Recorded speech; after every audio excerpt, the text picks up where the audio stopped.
The warm-up, how you begin your music class matters. You need to be thoughtful about how you begin each music class.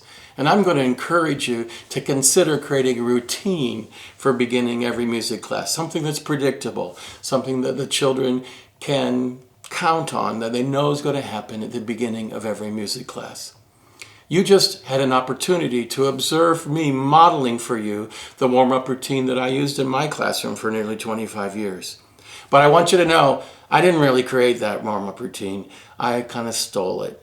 When I was a young teacher, I had an opportunity to go to the Key School in Annapolis, Maryland, a really marvelous school for elementary music education, or Shulverk in particular, where the children have music every day. It's kind of a model for what you can do in a North Shulverk classroom. I'm not the only one who's visited the Key School for professional development. Lots of us have traveled to Annapolis, Maryland to observe those great teachers because they have a tradition that's been building over time for excellence in elementary general music and or Shulverk. So I was fortunate. I got my school to allow me and actually supported me in visiting the Key School for 2 or 3 days. And one of the most important things I learned was how important it is to have a warm-up that prepares the students' minds, voices, and bodies for the learning that's going to occur in the lesson. So I don't even remember how much of the Key School warm-up routine I tweaked and how much of it is mine and how much of it is theirs. But I want you to know that I didn't think of this by myself. I saw some really great teachers and I went home and I imitated them. And that's what great teachers do. We're always seeking out great teachers. Then we imitate them until we find our own voice in that modality or in that little niche or whatever it is we're imitating. But it starts with imitating great teachers. So don't think you have to think of everything yourself. Find models that inspire you and imitate them. Let me talk with you a little bit about how it worked with children in my classroom. So I was fortunate, and then I taught in a school that had a preschool. We actually had an infant and toddler center, so I loved that I got to teach babies all the way up through some years 6th graders.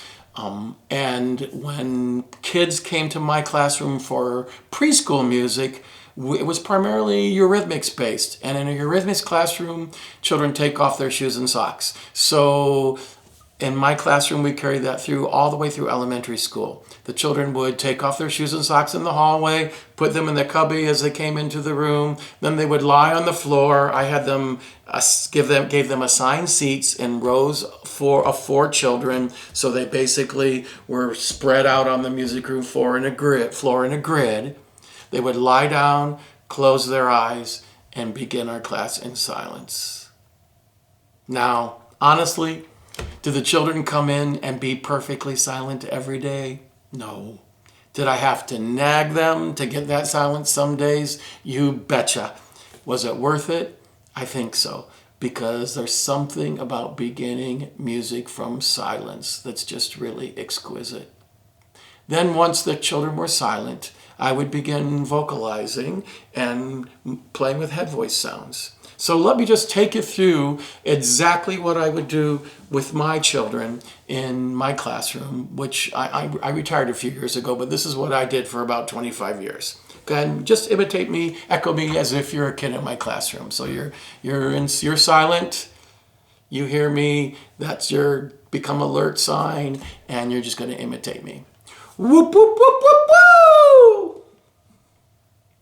Woo, woo, woo, woo! Woo, woo, woo, woo! Wow! Wah! Then put your hand on your belly. Right there where your diaphragm muscle is, girls and boys. And we're going to feel our diaphragm muscle, our singing muscle. Yep, you know where it is. Put your hands right there and let's feel our diaphragm muscle working. Tss, tss, tss, tss, tss.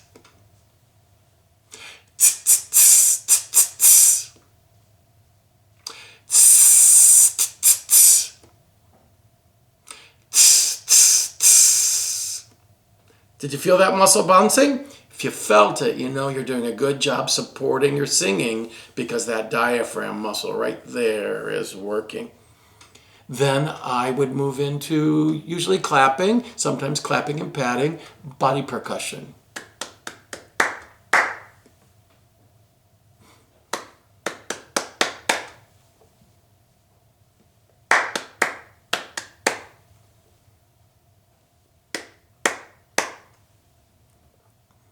Then we move into sol fa echoes with hand signs. Now at this point in time, the kids only know so and mi. So those are the only pitches we're going to use for the warm-up.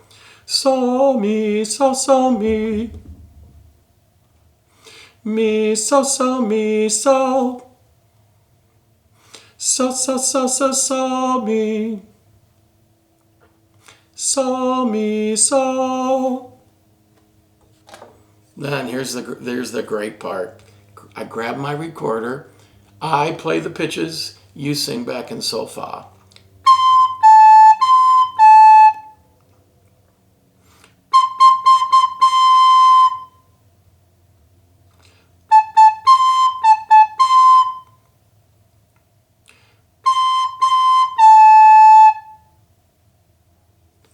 Playing the recorder and having the children echo you in sol fa, that's ear training. That's first grade ear training. I didn't do ear training until I got in college, and it was hard. Started in first grade when they only know ta ti ti or quarter 2/8 and so mi. It's not hard, and you get the kids thinking about what they're doing from the very beginning. That's what's awesome about the way we teach today. When I was a child, I loved music teaching when I was a child, but there wasn't much cognition. Music teaching has changed so much in my career, and now we're really getting the kids to think about what they're doing from the very beginning. So we prepared their voices, and we prepared their minds for the learning that's coming ahead. If you look on page 12 of your Purposeful Pathways Book 1, it tells you, let me get my glasses so I can see what it tells you. It says, pathway to rhythm and pitch, 4-beat echo patterns. Lead 4-beat echo patterns, clapping, using quarter and 2/8, ta, ti, ti, whatever you call them. It says, be sure to include the following patterns from the song. Ta, ta, ta, ta. Ta, ti, ti, ta, ta. So yes, it says to do that, but I would encourage you to do more than that. I would encourage you to create a routine that includes vocalizing. I like paying attention to the diaphragm, and I love the ear training aspect.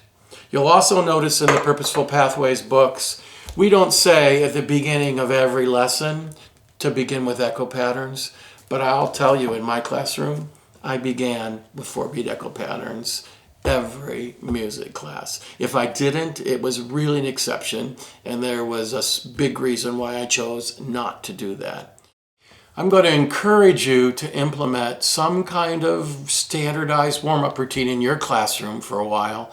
And I'd love to hear in our interactions together what you're noticing about that, how it impacts the teaching and learning, how it impacts your behavior management in your classroom, because I think you're going to find that once you start and to implement a regular warm-up routine, you're going to see some positive things happening in your classroom. And we're going to want to hear about that.